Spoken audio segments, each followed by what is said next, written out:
사랑하고 존경하는 우리 성도 여러분, 천사 찬양대 대원 여러분, 하나님의 축복이 넘치시기를 주님의 이름으로 축원합니다. 오늘도 우리에게 주신 말씀 붙들고 기도하시다가 주님의 음성을 듣는 귀한 시간이 되시기를 주님의 이름으로 축복합니다. 레위기 13장, 14장은 나병 환자에 관련된 규례입니다. 그런데 오늘 14장을 보면 회복된 나병에서 회복된 나병 환자를 위한 정결 회복 선포 의식에 다루고 있습니다.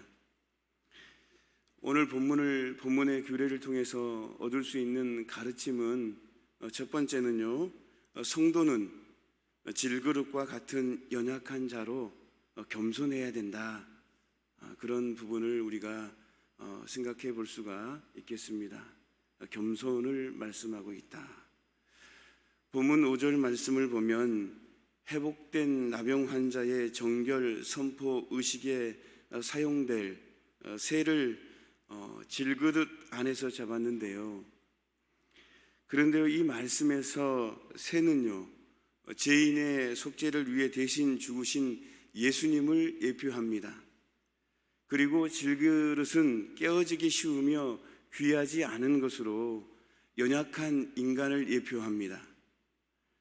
질그릇 안에서 새를 잡았다라는 것은 보잘것없는 인간이 예수님의 생명을 소유하고 있음을 나타내 주고 있다라는 거예요.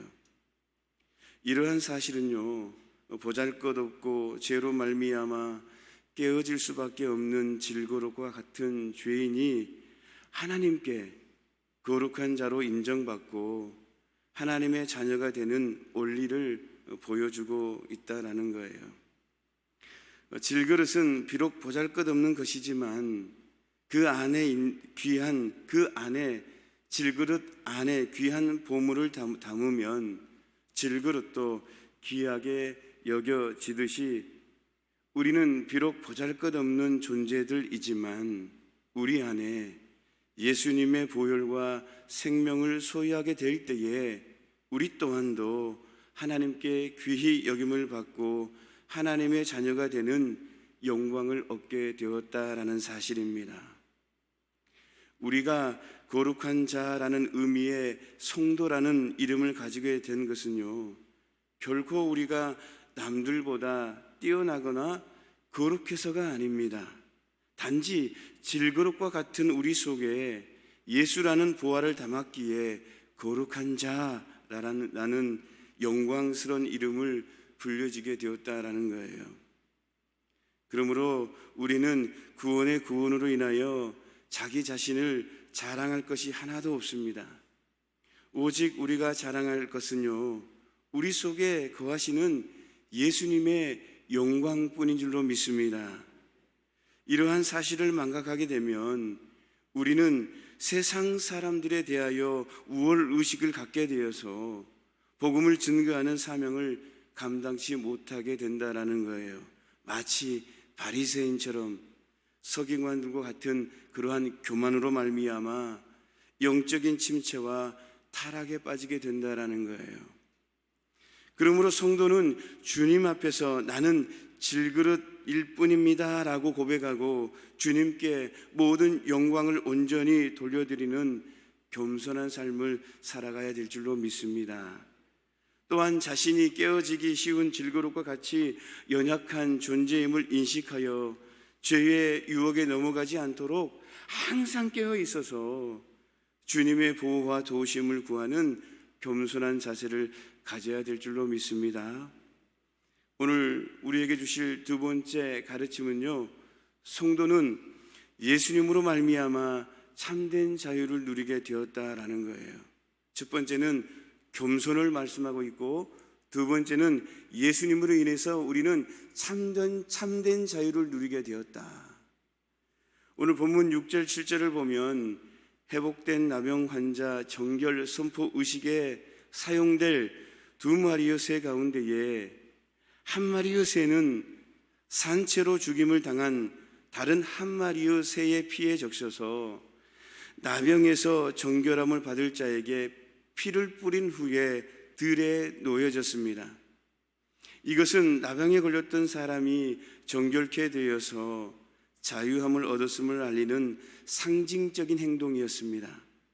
이 말씀을 영적으로 보면요, 죄인이 예수님의 피로 뿌림을 받을 때에 죄에서 자유함을 얻게 됨을 의미하는 것입니다. 성도 여러분, 우리가 누리고 있는 영적인 자유는 어디로부터 말미암은 것입니까? 예수님의 대속의 피로 말미암은 것입니다. 우리에게 예수님의 피가 뿌려졌기에 우리는 죄의 올무에서 해방되어 영적인 자유를 누리게 된 줄로 믿습니다. 이에 대하여 사도 바울은요, 로마서 8장 1절 2절 말씀에서 이제 그리스도 예수 안에 있는 자에게는 결코 정죄함이 없나니 이는 그리스도 예수 안에 있는 생명의 성령의 법이 죄와 사망의 법에서 너를 해방하였느니라 라고 선포하였습니다. 예수님 안에 있는 우리에게는 결코 정죄함이 없습니다. 우리에게는 더 이상 죄로 인한 슬픔도 심판의 두려움도 없습니다. 우리에게는 오직 기쁨과 하나님 나라에서 얻게 될 영원한 생명에 대한 소망만 있을 뿐인 줄로 믿습니다. 그러므로 성도는 참 자유를 소유한 자로서 언제나 이 자유를 마음껏 누리며 살아가시기를 주님의 이름으로 축원합니다. 하지만 사단은요, 우리의 자유를 빼앗고 누리지 못하게 하려고 우리의 약점을 가지고 온갖 방해한다라는 사실이에요. 계속해서 제가 말씀드렸지만 사단은요, 우리의 약점을 너무나 잘 압니다. 나의 약점이 무엇인지, 나의 약점이 돈인지, 나의 약점이 명예인지, 나의 약점이 권력인지를 너무나 잘 알아서 그 약점을 파고드는 거예요. 그래서 하나님께서 예수 그리스도를 통해서 우리에게 참된 자유를 주셨는데도 불구하고 계속해서 참된 자유를 누리지 못하도록 돈을 통해서 유혹을 하는 거예요. 명예를 통해서 유혹을 하는 거예요. 권력을 통해서 유혹을 하는 거예요. 그래서 자유를 누리지 못하도록 우리를 방해하는 거예요. 세상이 좋다라고, 너가 누리는 참된 자유보다 세상이 더 좋아라고 계속해서 세상 속으로 빠져갈 수 있도록, 세상을 쫓아갈 수 있도록 사단은 방해한다라는 거예요. 이것은 우리가 하나님 나라에 갈 때까지 계속해서 이어진다라는 거예요. 이 사실을 우리는 깨닫고 늘 우리는 깨어서 늘 하나님 말씀 안에서 무장하고 기도하면서 승리의 삶을 살아가야 될 줄로 믿습니다. 이 사실을 한순간이라도 놓치지 않는다고 한다면 우리는 나도 모르는 사이에 사단의 방해에 넘어가고 만다라는 거예요. 우리가 예수님의 첫사랑들, 제가 반복적으로 말씀드리잖아요. 예수님의 첫사랑을 계속해서 누리고 있습니까? 라고 계속해서 질문하잖아요. 우리는 말씀 속에서 기도하는 가운데에 내게 주신 말씀을 붙잡고 기도할 때에 계속해서 끊임없이 우리는 점검해야 될 줄로 믿습니다. 우리 주님은 우리에게 참된 자유를 주셨어요. 참된 평안을 주셨어요. 샬롬의 하나님을 주셨어요. 성령으로 늘 살아갈 수 있도록, 성령 안에서 성령 충만함으로 살아갈 수 있도록 우리에게 참된 자유를 주셨다라는 사실이에요. 우리가 예수님을 믿음으로 말미암아 예수님 안에 머물러 있기만 하면요, 우리는 사단의 방해에도 끄떡없이 자유를 영원히 누리게 될 줄로 믿습니다. 참된 자유를 믿으십시오. 누리시기를 축원합니다. 오늘 마지막 가르침 하나 더 말씀을 나누고자 합니다. 성도에게는요, 완전한 구원의 날이 오기까지 죄를 씻는 성화의 과정이 요구된다라는 거예요. 성화, 거룩한 모습으로 변해가는 과정. 여러분, 신학적으로 성화, 영화 그러잖아요. 칭의, 성화, 영화 그러잖아요. 영화로운 모습은 우리가 하나님 나라에 갔을 때의 온전한 모습이 되는 게 영화예요. 하나님 나라 가기 전까지는 우리는 성화예요. 거룩한 모습으로 변해가는 과정. 칭의, 너희를 의롭다 칭했다. 예수 그리스도를 믿음으로 말미암아 너희는 의로운 사람이다. 죄인일 수밖에 없는 사람이지만 예수님의 보혈의 피로 말미암아, 대속의 은혜로 말미암아, 구속의 은혜로 말미암아 너희는 의롭다라고 칭함을 받는 것, 그것을 신학적으로 칭의라 합니다. 의롭다가 칭함을 받았다 할지라도 우리는 완전한 의로움이 아닙니다. 우리는 하나님 나라에 가야만 완전히 의롭다라는 그 부분을 바로 영화라고 합니다. 그래서 우리는 끊임없이 세상 속에 살아갈 때에 이 성화의 과정을 계속해서 가는 거예요.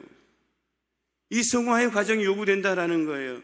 거룩한 모습으로 변해가는 모습이 계속 진행되고 있다라는 거예요. 본문 8절 9절을 보면 나병을 앓고 나은 자로서 제사장에게 정결하다고 진단을 받은 자는 옷을 빨고 모든 털을 밀고 몸을 씻고 진에 들어올 수 있었으나 7일 동안은 장막 밖에서 지내야만 했다라는 거예요. 그 진영 안에는 들어올 수 있었으나 그 진영 안에 들어올 수 있어 장막 안에는 7일 동안 못 들어왔다라는 거예요. 그리고 7일이 경과한 후에 앞서 진에 들어올 때에 행한 것과 동일한 의식을 행한 후에야 비로소 자기 장막에 들어갈 수 있었다라는 사실입니다. 이처럼 하나님께서 나병에서 완치된 자가 진에 들어가기까지 7일의 기간을 두신 것은 이유가 있습니다. 그 이유는 정결 의식을 통하여 정결하다고 선언을 받았지만 부정했던 몸과 옷과 털들을 깨끗게 하여야만 온전히 정결케 될 수 있었기 때문입니다. 이러한 사실은요, 예수님 안에서 죄 씻음을 받아 의롭다함을 받은 성도에게도 지속적인 회개를 통한 죄의 습성들을 씻는 성화의 과정이 필요하다는 것을 가르침을 주고 있다는 거예요. 지속적인 회개가 필요하다. 성도는요, 비록 예수님의 피 공로를 의지함으로 말미암아 의롭다함을 받았다 할지라도 아직도 그 안에 죄의 습성들이 그대로 남아있다라는 거예요. 그러므로 성도들도 또다시 죄를 범할 수 있는 거예요. 이에 성도는 지속적인 회개를 통해 죄를 씻고 죄의 습성을 제거해 나가야만 된다라는 사실입니다. 만일 우리가 이러한 영적 정결 의식을 게을리한다면 우리는 우리 안에 숨어있는 죄의 습성에 사로잡혀서 또다시 죄의 종노릇을 하게 될 것이다 라는 거예요. 그러므로 성도 여러분, 우리는 완전한 구원이 이루어져 하나님 나라에 들어가기까지 죄가 다시는 우리를 주장하지 못하도록, 죄가 다시는 나를 지배하지 못하도록 회개를 통하여 끊임없이 죄의 습성을 씻는 성화의 삶을 살아가시기를 주님의 이름으로 축원합니다. 말씀을 마무리합니다. 오늘 우리에게 주신 레위기 14장을 통하여 첫 번째 주신 가르침, 겸손. 우리는 보잘것없고 깨어지기 쉬운 질그릇과 같은 겸손이다. 그래서 늘 언제나 우리는 겸손해야 된다. 성도는 끊임없이 겸손해야 된다라는 가르침. 두 번째는 참된 자유를 주셨다. 참된 자유를 누려야 된다. 참된 자유를 누리기 위해서 우리는 늘 오늘도 말씀을 붙잡고 늘 깨어서 기도해야 된다.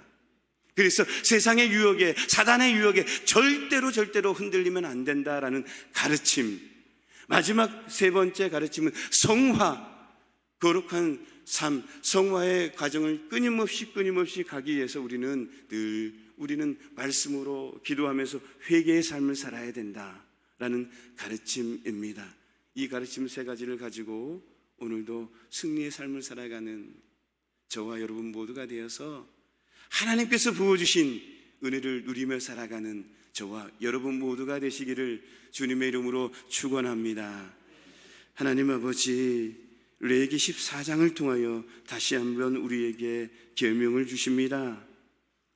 첫 번째 가르침, 겸손하라고. 두 번째, 참된 자유를 누리라고. 세 번째는 성화의 가정, 끊임없이 회개의 삶을 살아야 된다라고 가르침을 주고 계십니다. 이 가르침을 가슴에 새기며 오늘도 승리의 삶을 살아가는 우리 모두가 되게 하여 주옵소서.